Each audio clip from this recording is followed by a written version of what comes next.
The Thermaltake Flowring RGB 360 TT Premium Edition sports 3 120mm Ring Plus RGB fans and a glorious LED water block with native support for socket AM4 and LGA 2066. Superior cooling and a swarm of software-controlled addressable RGB LEDs make this CLC a perfect pairing for your unlocked CPU. Click the link in the description for more info. What's going on, everyone? Welcome back to the channel. Hope you're all doing well. Today we're doing a fun kind of video where I'm pretty much just gonna play around on Amazon and try to build the best PC I can for a ridiculously low budget. Once again, I am joined by none other than the infamous Wifey Sauce. She was hiding behind me sneakily the whole time. She's just gonna be chilling in the background. And actually, maybe you can help me with this video a little bit, honey.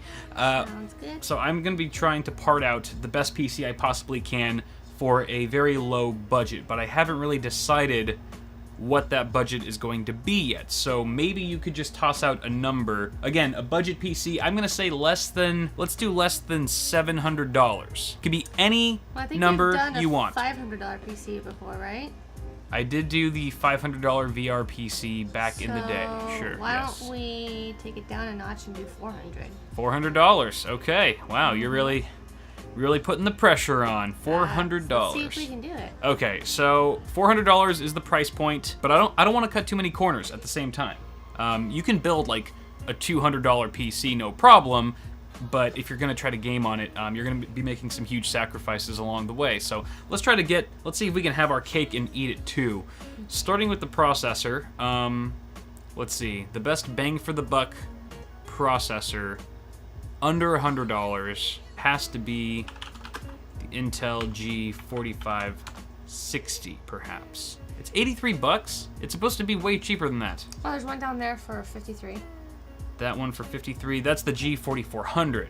Oh, sorry. This is G4560 right here. Oh. See, this is a better processor. It's a dual core, but it has 4 threads because it supports hyper-threading. But it's a very good price to performance chip. It's LGA 1151. It came out Q1 of this year, I believe, so it's fairly current. It's got Intel HD graphics, but we're gonna try to get a discrete graphics card in here.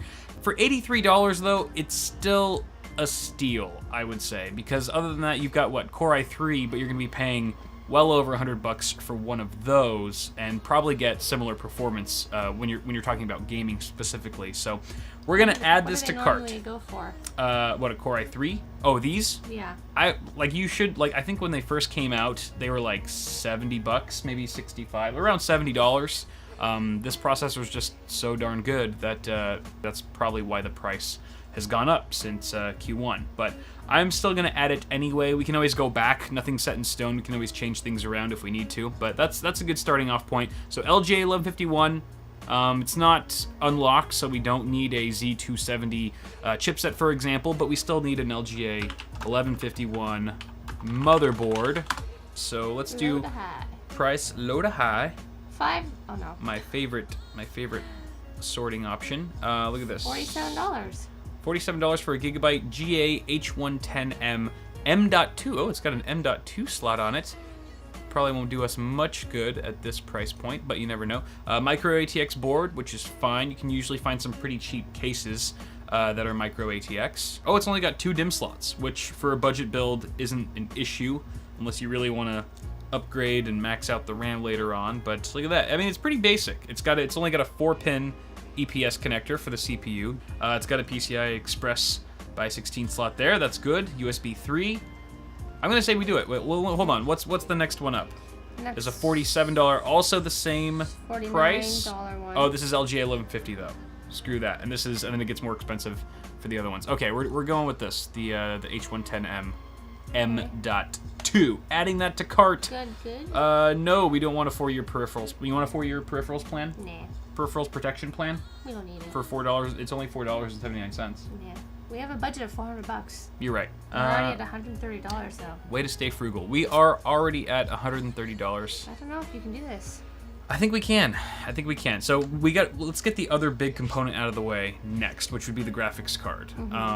Now it can be kind of tricky because with all the cryptocurrency mining that I was talking to you about, how that's been inflating the graphics card prices. Right. Fortunately, some of the lower end GPUs haven't been hit as hard with the inflated rates. Right. So let me see what a GTX 1050 Ti goes for. these days. Ooh, yeah, that's still Yeah, that's eating up a lot of our budget like right there. 160, 150. 170. We need a card that's closer to 100, I think. So let's just remove the TI, and we have the GTX 1050, which still has a 2 gig frame buffer. That's still a little pricey. I think we can find yeah. $109 for an MSI Gaming GTX. I actually have this card. I'm pretty sure it's ever so slightly faster than the RX 560, even though they're about the same price. 2 gigs. Let's do it.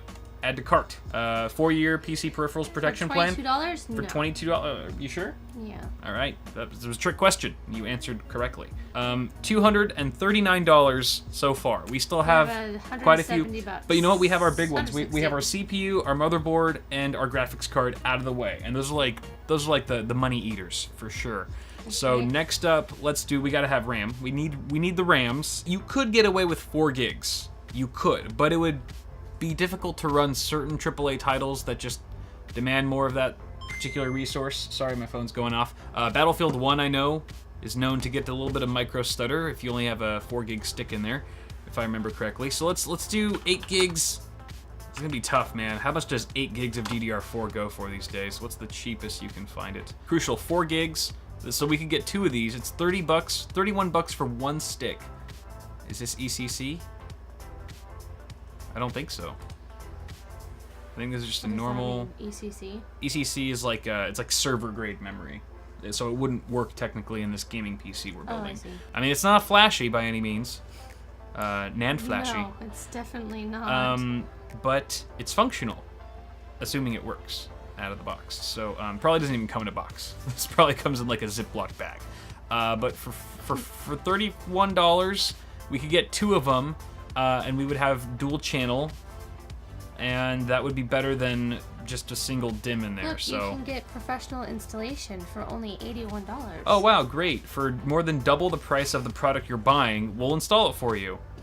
Thanks, Amazon. No, we're just gonna add this to cart. Let's add 2 of them. We're already at 300. We just topped $300 because I put 2 of those sticks, so we've got 8 gigs here. So 300. We have $99. We have left. We have less than $100 now to get our case, our power supply, and our storage. Our CPU cooler is already taken care of. Actually, I should have mentioned that because a stock fan cooler comes included with the CPU. Okay, well that's good. It's a crappy one, but it works. What do you think we should do next? Power supply. Let's do the case. Well, case last, because that's the most fun. Oh no! Wait. What if we could do a case and power supply combo? Because you know some cases, like especially the really crappy cheap ones, will come included with a power supply that's generally garbage.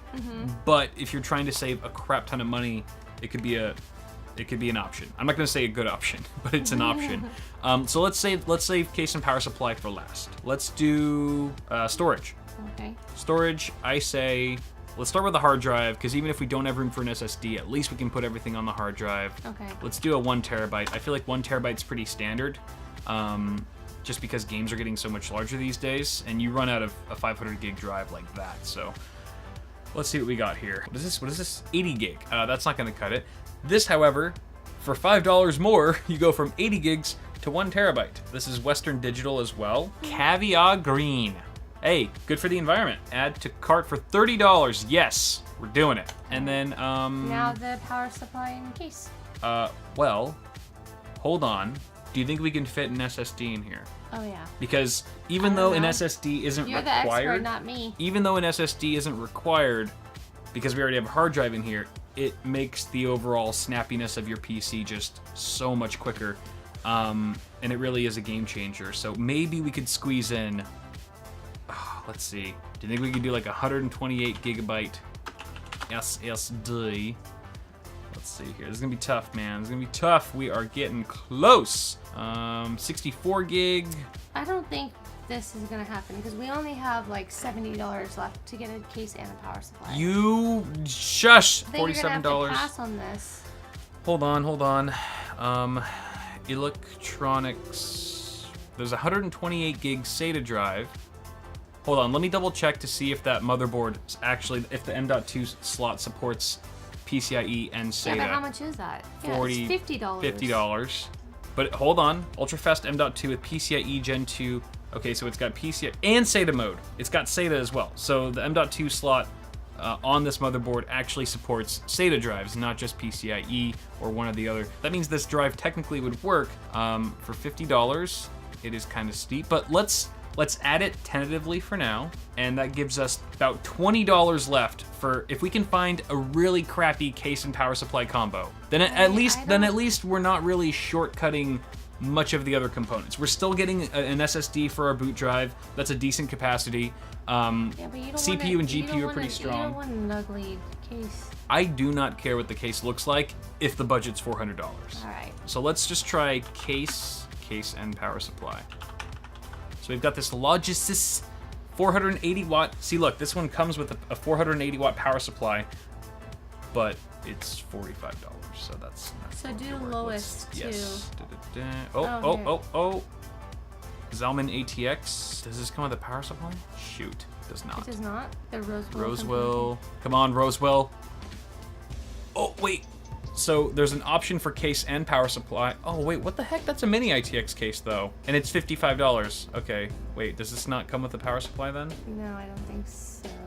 No, it doesn't. We might be in trouble here, honey.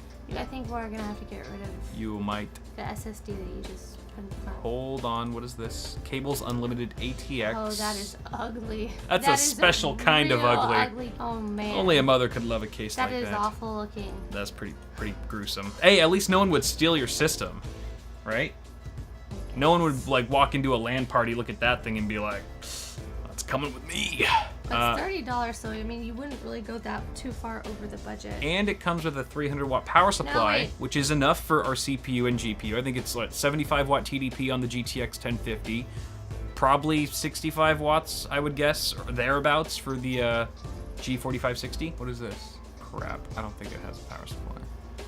For your budget, it's going to be hard to find the two together. Nothing's impossible. Get rid of your SSD. I can do it. Get No, rid of it. Getting rid of the SSD would kill me. That's a huge Then compromise. you're going to have to do the ugly case. Go back to Mr. Ugly. Really? We're going to go with the... Oh, man. Are we doing this? There's only one left in stock. It's popular. I'm shocked. Hey, you know what? It's got ATX support. It'll support our motherboard. Let's freaking do it.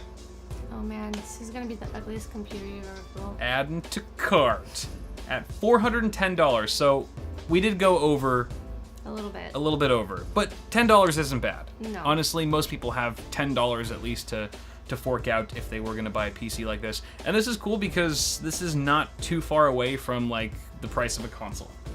So if you were considering getting like an Xbox One or PS4 Pro, for example, or even one of the next generation consoles, I don't even know the names of them, but for $400, I think that's a pretty good deal. Do you think we should just buy this stuff and like build it later? Yeah. Okay, good answer. So here's a final look at all of our parts for this $400 PC. It's looking pretty good. I think we'll be able to run most games, even some of the AAA titles at high settings, because the GTX 1050, it's a pretty damn good bargain. From what I've seen on like benchmark reviews and stuff like that, it's gonna pair really nicely with the G4560. So I'm really excited to actually see this all built and tested. So I guess you guys can consider this the end of part 1 to this little mini-series build. Thank you, Wifey Sauce, for joining me along. And thank you guys so much for watching. Let me know what you think of this parts list in the comments below, and feel free to toss us a like on the video if you enjoyed it. She's putting fingers in my ear now, so I'm gonna go, and have yourselves a great day. Subscribe to the channel if you haven't already. Bitwit Ultra. Subscribe to Bitwit Ultra, my ad-free early access channel, for $1.50 a month. The first 2 weeks are completely free, and you can back out any friggin' time. All right, guys. Okay. Yeah, thank you. All right. I'm gonna go now. All right. Bye, guys. Bye.